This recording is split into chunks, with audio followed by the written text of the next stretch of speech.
Hola, sean muy bienvenidos nuevamente a este canal. Para el día de hoy tenemos el 15º capítulo de Estudiemos la Biblia, primera carta a los Corintios, capítulo 15 y 16.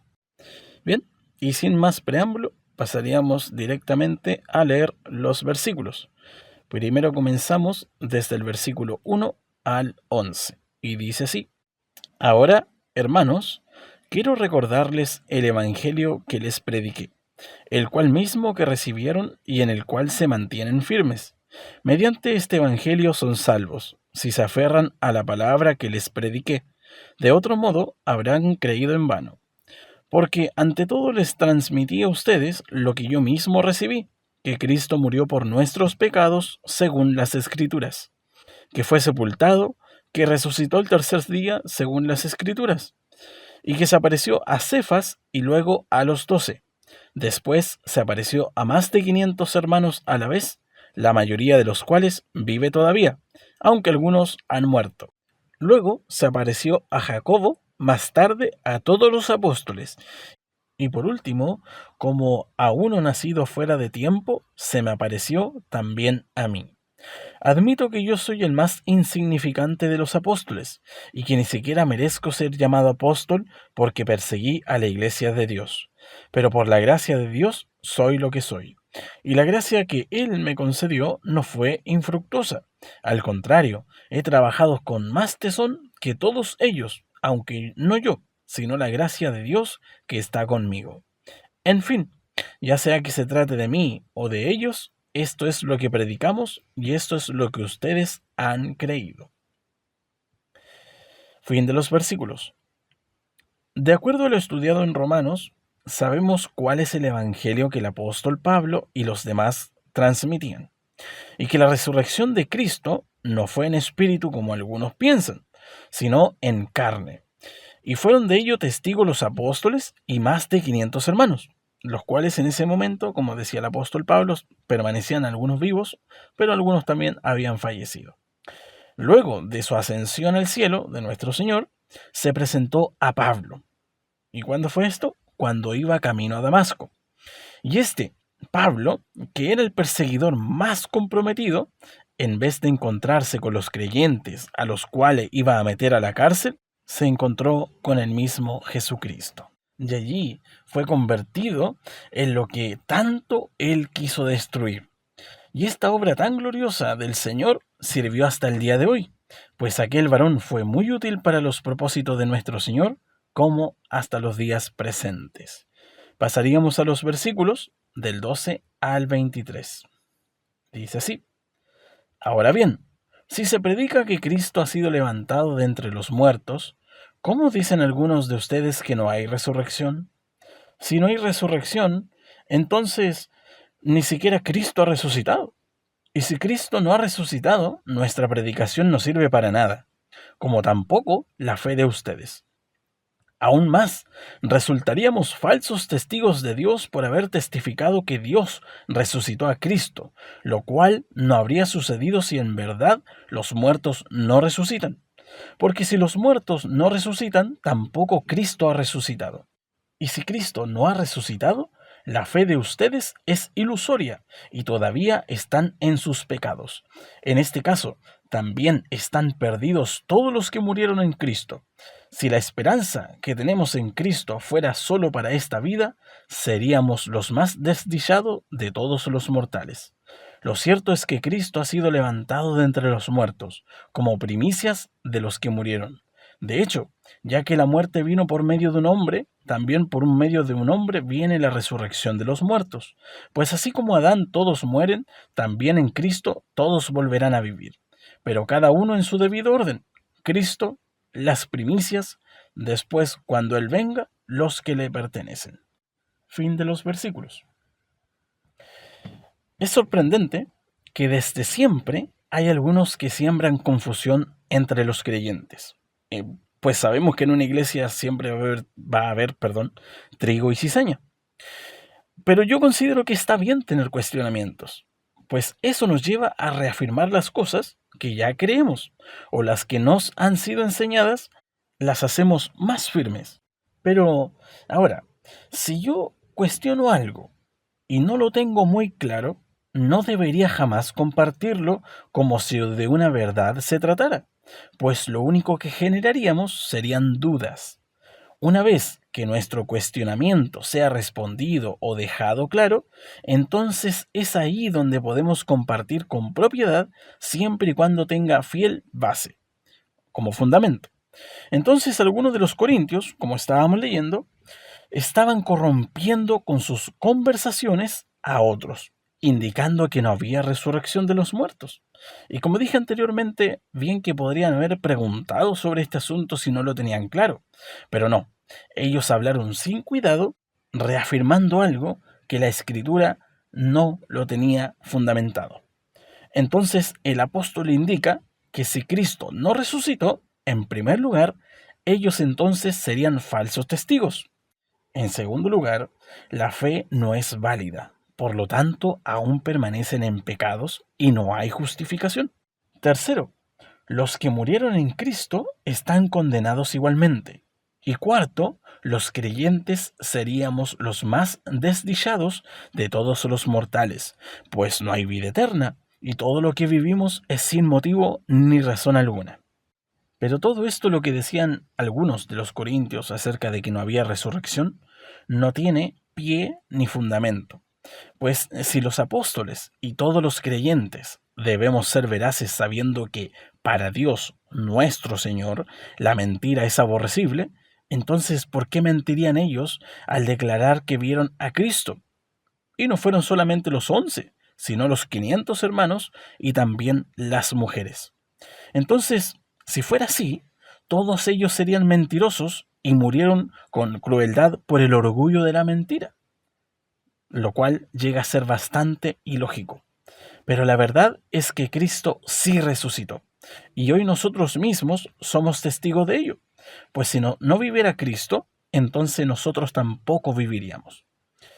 El apóstol nos explica que Cristo fue el primero en morir como primicia de todos los que murieron y morirán, ya que Él fue el que provocó a través de su resurrección la resurrección de los muertos del pasado y también los que resucitarán en el futuro, para la gloria eterna.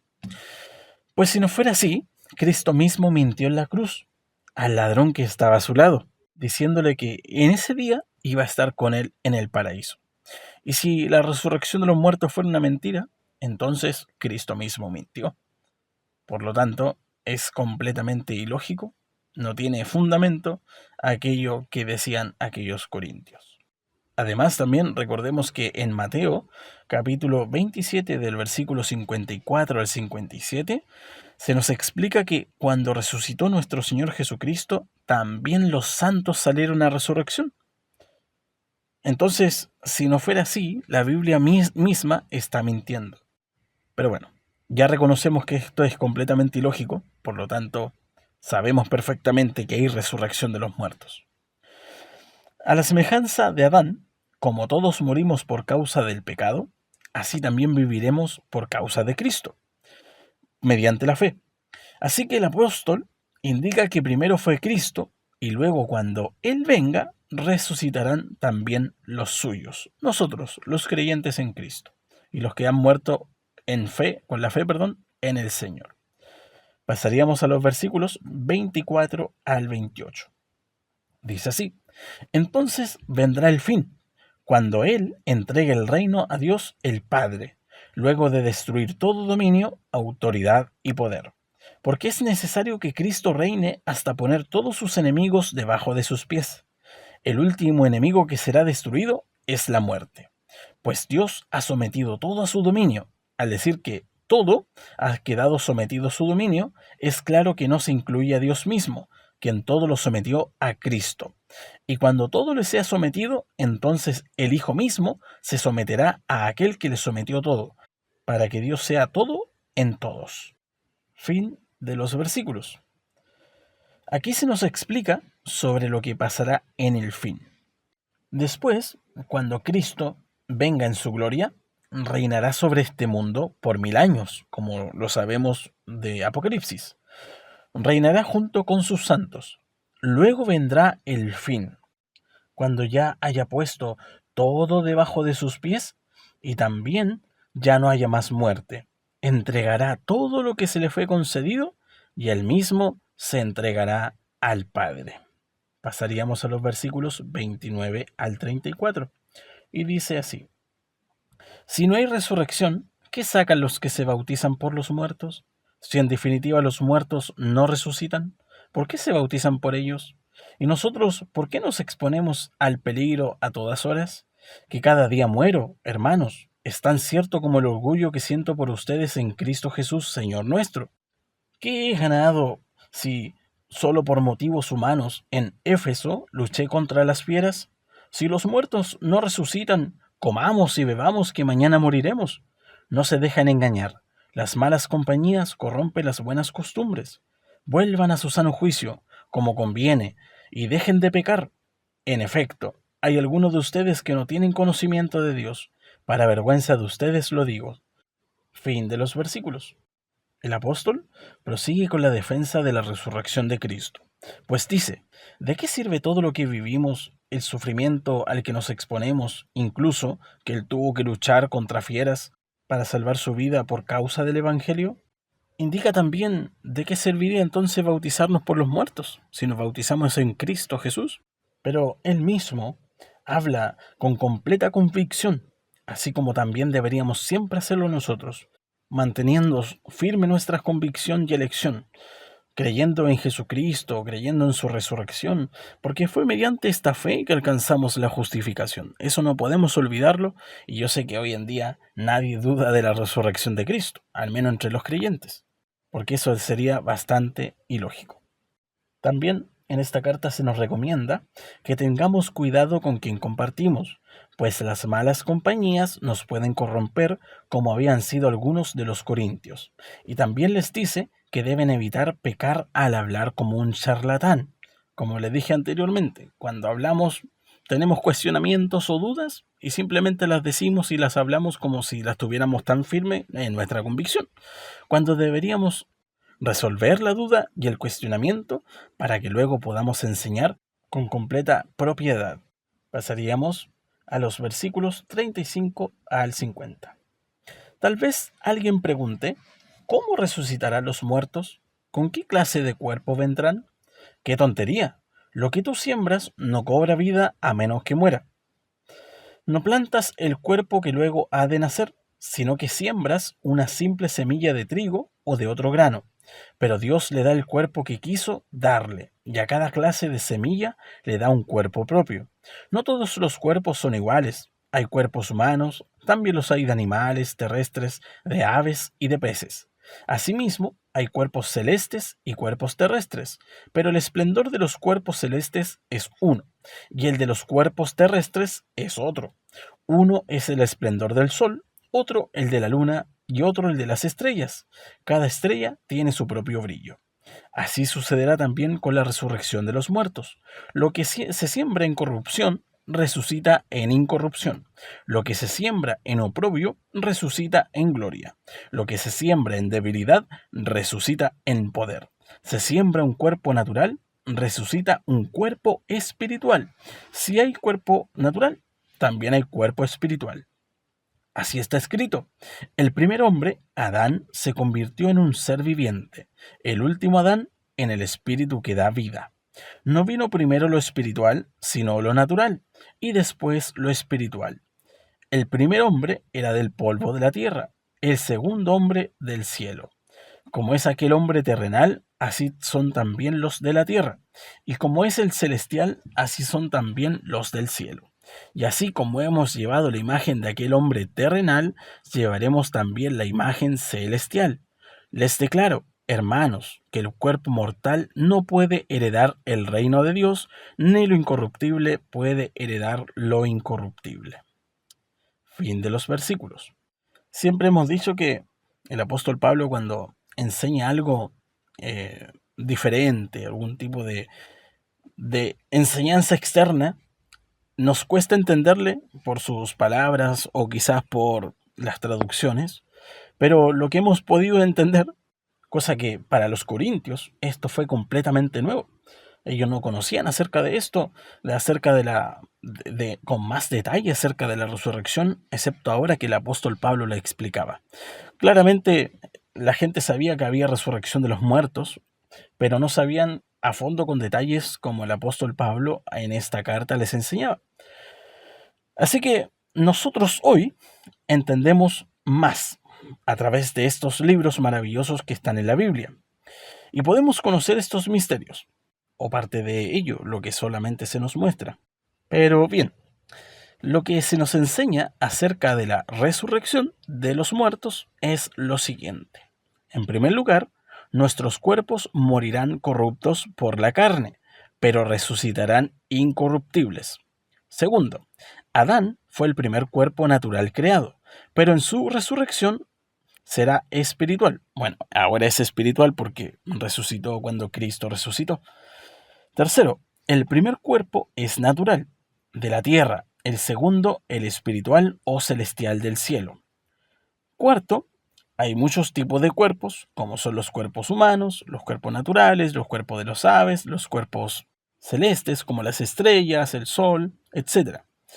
Quinto, como hemos llevado la imagen del hombre natural, poseeremos después una imagen celestial. Quizás cambie nuestro cuerpo, no lo sabemos, o solamente nuestra carne será incorruptible. 6. Nuestra condición no puede llegar al reino de los cielos, así como estamos hoy en día. Así que, en conclusión, con respecto a la resurrección de lo que entendemos hasta ahora, es que nuestro cuerpo no puede entrar al reino de los cielos, que es necesaria la muerte para que seamos resucitados, pero también en los siguientes versículos se nos enseña otra cosa. Versículos 51 al 58. Vamos a leer. Fíjense bien en el misterio que les voy a revelar. No todos moriremos, pero todos seremos transformados. En un instante, en un abrir y cerrar de ojos, al toque final de la trompeta, pues sonará la trompeta y los muertos resucitarán con un cuerpo incorruptible y nosotros seremos transformados. Porque lo corruptible tiene que vestirse de incorruptible y lo mortal de inmortalidad. Cuando lo corruptible se revista de lo incorruptible y lo mortal de inmortalidad, entonces se cumplirá lo que está escrito. La muerte ha sido devorada por la victoria. ¿Dónde está, oh muerte, tu victoria? ¿Dónde está, oh muerte, tu aguijón? El aguijón de la muerte es el pecado, y el poder del pecado es la ley. Pero gracias a Dios que nos da la victoria por medio de nuestro Señor Jesucristo. Por lo tanto, mis queridos hermanos, manténganse firmes e inconmovibles, progresando siempre en la obra del Señor, conscientes de que su trabajo en el Señor no es en vano. Fin de los versículos. De aquí se les compartió a los corintios, como también se nos comparte a nosotros toda la iglesia, un misterio. Que cuando suene la final trompeta, en un abrir y cerrar de ojos, los muertos en Cristo resucitarán primero. Luego nosotros los vivos seremos transformados en un cuerpo inmortal e incorruptible, y nos encontraremos con el Señor en el aire, y allí reinaremos con Cristo eternamente, y será vencida en nosotros la muerte, pues ella no tendrá más poder sobre nosotros en el cuerpo glorificado. Entonces, con respecto a lo que el apóstol Pablo anteriormente indicaba sobre la resurrección de los muertos, cierto es que hoy en día, cuando un cristiano muere, no resucita inmediatamente, pues ellos están durmiendo hasta el día en que sean levantados cuando suene la final trompeta. Entonces los muertos resucitarán primero. Y luego los vivos, nosotros que estamos en este lugar, como sabemos que tampoco podemos irnos al cielo así directamente, seremos transformados y revestidos en un cuerpo inmortal e incorruptible.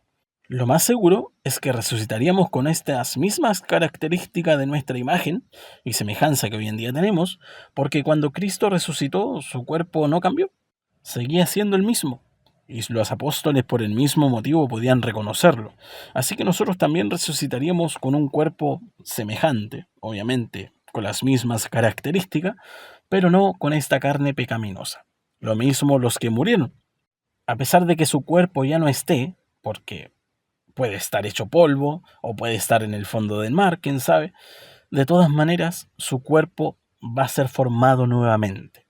Ahora bien, sobre este misterio, sobre el llamado rapto, arrebatamiento, podemos analizar, pero obviamente que es un tema un poco largo y no quiero ser más gravoso. Si quieren, podemos dejarlo para otra oportunidad y si así lo desean, pídanlo y trataré de hacerlo lo antes posible. Porque como les dije, es demasiada la información que hay que analizar, varios versículos, muchas revisiones que hacer para poder darles un detalle completo. Bien, este sería el capítulo 15. Pasaríamos ahora al último capítulo de la carta a los Corintios. Entonces le damos lectura a 1 Corintios, capítulo 16, desde el versículo 1 al 2. Dice así: en cuanto a las colectas, para los creyentes, sigan las instrucciones que di a las iglesias de Galacia. El primer día de la semana, cada uno de ustedes aparte y guarde algún dinero conforme a sus ingresos, para que no se tengan que hacer colectas cuando yo vaya. Fin de los versículos. Bien, aquí vemos el claro ejemplo de lo que antes hablábamos de las ofrendas y de los diezmos. Acá es el momento ideal donde uno podría decir, así se podría haber generado todo, ¿no? Porque el apóstol Pablo da instrucciones acerca de las ofrendas que son para las demás iglesias. Y le dice que el primer día de la semana ellos tengan que sacar una parte de sus ingresos, guardarlas y dejarlo todo para cuando él viniera. Entonces, así podríamos decir que son las ofrendas de hoy en día o los diezmos, como ya lo analizamos anteriormente, que todo esto en primer lugar no se hace para el hombre, mirando al hombre, sino que se hace para Dios como también por amor a nuestros hermanos, ¿ya? Porque hoy en día hay muchos que causan divisiones a causa de esto, escuchando al mundo y por las malas conversaciones, las malas compañías, se corrompen y dicen, ¿para qué voy a diezmar? ¿Para qué voy a ofrendar? Si basta. No, no lo haga. Si no lo hace por el hombre, si no lo hace por Dios y por amor también a su hermano, quien también Dios le ha puesto por encima de ustedes para que ministren en la iglesia. Es responsabilidad de él. Él tendrá cuenta que dar algún día delante de Dios acerca de todo lo que hizo con aquel dinero. Mientras tanto, usted y yo tenemos que cumplir lo que se nos ha sido encomendado, porque sabemos bien que el que trabaja para el Evangelio, del Evangelio tiene que vivir. Le daremos ahora lectura desde el versículo 4 hasta el versículo 9. Y dice así: si conviene que yo también vaya, iremos juntos. Después de pasar por Macedonia, pues tengo que atravesar esa región, iré a verlos. Es posible que me quede con ustedes algún tiempo y tal vez pase allí el invierno, para que me ayuden a seguir el viaje a donde quiera que vaya. Esta vez no quiero verlos solo de paso, más bien espero permanecer algún tiempo con ustedes, si el Señor así lo permite. Pero me quedaré en Éfeso hasta Pentecostés, porque se me ha presentado una gran oportunidad para un trabajo eficaz, a pesar de que hay muchos en mi contra. Fin de los versículos. Aquí podemos ver el cariño, el amor que tenía el apóstol Pablo para con la iglesia de los Corintios, y como todos, como hacía todas las iglesias. Él las visitaba, le enviaba carta. Eso es un amor hacia las iglesias, eso es preocupación por las iglesias. La devoción, que en primer lugar obviamente lo hacía por amor a Dios, como también a sus hermanos. Eso es lo que hace un buen líder. Un buen líder no se queda descansando tranquilo en su casa, haciendo tiempo de ocio, sino que se esmera por servir a Dios, como también para llevar edificación a la iglesia, en el cuidado de ellos, se preocupa por ellos y trata de hacer lo posible por estar junto con la iglesia, de poder ahora edificar su iglesia, de poder tener cuidado de ello, preocupándose por todos los detalles, a fin de que esta iglesia sea presentada a Cristo como una novia sin manchas y sin arrugas. Y a pesar de que, como dice el versículo 9, que él va a ir a Éfeso porque se le ha presentado una oportunidad de un trabajo eficaz, él sabe que hay muchos en su contra, pero a pesar de eso, por amor a las almas, él iría a hacerlo de todas maneras. Y sabemos perfectamente los peligros que el apóstol Pablo siempre se exponía. En alguna ocasión fue casi dejado muerto, pero así fue como el Señor lo utilizó a este varón Y así Dios nos ayuda a nosotros también para no servir a Dios al ojo o así mezquinamente, sino que hacerlo de verdad, con amor y corazón. Aunque hayan riesgos que hayan que asumir, hay que hacerlos igual. A mí me causa mucha tristeza cuando hay pastores que hablan acerca de cuando Dios los comienza a llamar y no prefieren seguir a la orden de Dios, lo que Dios les manda hacer, porque temen dejar toda la comodidad que tienen, cuando no debería ser así. Uno debería correr por Cristo, uno debería correr por Él, pero nunca, nunca, nunca deberíamos hacer eso. Nunca pensar en nuestra comodidad primero, sino que pensar en Él, en la obra, porque sabemos bien que si vivimos, para Él vivimos, y si morimos, para Él morimos. Sea que vivamos o que muramos, del Señor somos. Vamos a leer desde el versículo 10 hasta el versículo 14, perdón. Dice así: si llega Timoteo, procuren que se sienta cómodo entre ustedes, porque él trabaja como yo en la obra del Señor. Por tanto, que nadie lo menosprecie, ayúdenlo a seguir su viaje en paz para que pueda volver a reunirse conmigo, pues estoy esperándolo junto con los hermanos. En cuanto a nuestro hermano Apolos, le rogué encarecidamente que en compañía de otros hermanos les hiciera una visita. No quiso de ninguna manera ir ahora, pero lo hará cuando se le presente la oportunidad. Manténganse alerta, permanezcan firmes en la fe, sean valientes y fuertes. Hagan todo con amor. El apóstol Pablo, preocupado por Timoteo, ¿cierto?, le mandaba a aquel lugar, a la iglesia de los Corintios, donde también le recomendaba a la iglesia de los Corintios que lo trataran muy bien. Obviamente nosotros no deberíamos nunca hacer acepción de personas, ni nunca deberíamos tratar mejor a uno que a otro. Sea que viene este de tal lugar, de otro tal lugar, sea que este es encargado de un trabajo en la iglesia o no tiene ningún valor en la iglesia, me refiero de responsabilidades, de todas maneras deberíamos tratarlos bien.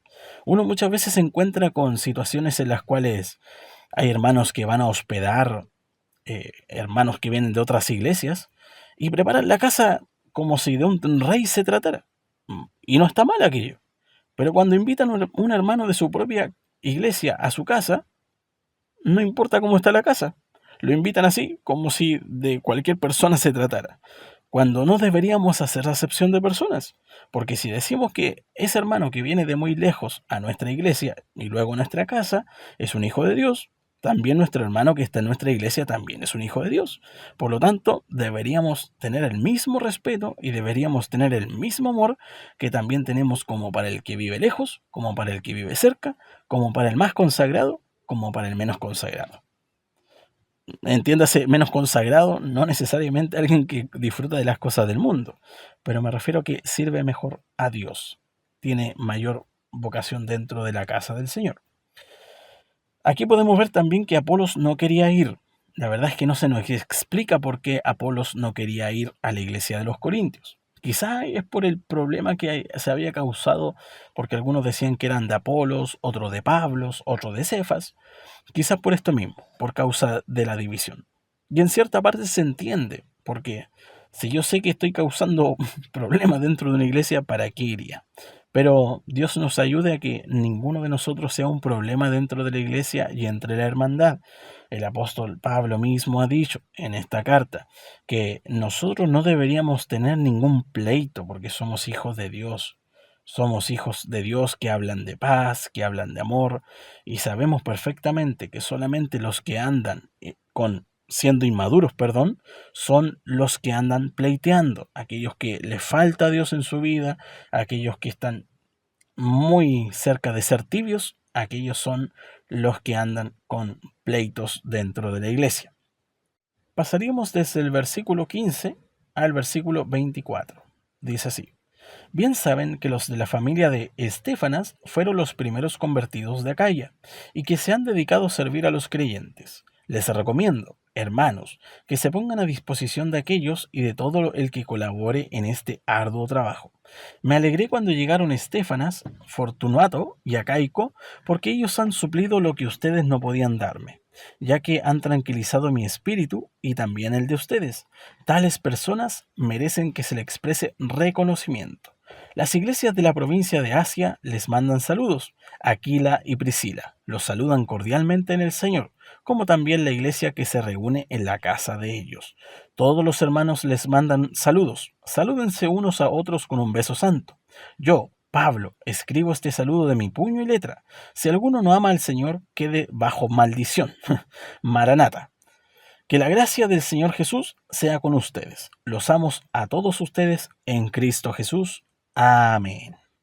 Bien, lo último que podemos entender de estos versículos es que, mire, el reconocimiento que el apóstol Pablo les hace a los hermanos de la familia de Estéfanas, porque ellos han trabajado arduamente en el Evangelio, como también colaborando el apóstol Pablo. Y él dice que se les dé reconocimiento dentro de la iglesia. ¿Y a quiénes se le da reconocimiento dentro de una iglesia hoy en día? ¿Se les da reconocimiento a aquellos que trabajan arduamente en el Evangelio? ¿O se les da reconocimiento y gloria a aquellos que han logrado triunfos en este mundo, a aquellos que tienen grandes bienes, grandes títulos? ¿A ellos se les reconoce dentro de la iglesia y se les exalta más aquel que sirve a Dios de todo corazón? Dios nos ayude a que podamos nosotros dar siempre reconocimiento a estos hermanos que trabajan bien en la obra del Señor, no olvidando que hay hermanos ancianos que han trabajado toda su vida en el Señor y hay veces que la iglesia lamentablemente los dejamos de lado. Dios nos ayude a que primeramente nuestros líderes puedan saber siempre que no podemos dejar a nadie de lado y tampoco reconocer a aquellos que sirven más al mundo que a Dios. Siempre debemos reconocer las cosas de Cristo primero, más que las cosas del mundo. Porque lo que es de este mundo es perecedero, pasará, mas lo de Cristo permanece para siempre. Y aquí al final uno ve el amor del apóstol Pablo a las iglesias, bueno, a la iglesia de los Corintios, diciéndole, los amo a todos ustedes en Cristo Jesús. Es tan importante que una autoridad, aunque sea un encargado de una denominación pequeñita o de una iglesia pequeña o de una iglesia grande, sea como sea, algún encargado, algún líder espiritual tiene que amar a su iglesia. Y si está lejos de su iglesia, si por mucho tiempo está ausente como el apóstol Pablo tenía que hacerlo, siempre tiene que dedicarle amor a su iglesia. ¿Cómo puede dejar a su iglesia sin amor, decirles que les ama, que les quiere, que está orando por ellos y llegar como si nada? Hola. Sin un poco de amor hacia la hermandad. No, mis hermanos. Dios nos ayude. Quizá algún día usted tenga que estar a cargo de algún grupo dentro de una iglesia, quizás de las alabanzas, o quizás de algún grupo de jóvenes, de señoritas, de los casados, de las casadas, etcétera. Dios les ayude para que nunca les, les vea a ustedes como una carga solamente. No, son sus hermanos. ¿De quién está a cargo usted? Y por lo tanto siempre hay que demostrarle ese amor a aquellos hermanos en el Señor. Y si nos falta amor hacia los hermanos, es porque nos falta Cristo en nuestra vida. Porque recordemos que el amor es el fruto del Espíritu. Y si el Espíritu falta en nuestra vida, es por ese motivo que no hay amor en nosotros. Bien, mis hermanos, Dios nos ayude, primeramente a mí, que soy el que habla acerca de estas cosas. Dios me ayude a amar de todo corazón, con sincero amor, como también sin condición alguna, como haciendo acepción de personas. Que mi Dios les bendiga, le agradezco por haber participado durante esta primera carta a los Corintios. Ya esta semana comenzamos, con la segunda carta a los Corintios. Así que le doy las gracias por su paciencia, gracias por escuchar siempre y que mi Dios les bendiga, como también nos ayude para que Él guarde su palabra en nosotros y nos ayude siempre a ser hacedores de su palabra y no oidores olvidadizos. Que tengan un excelente día. Hasta pronto.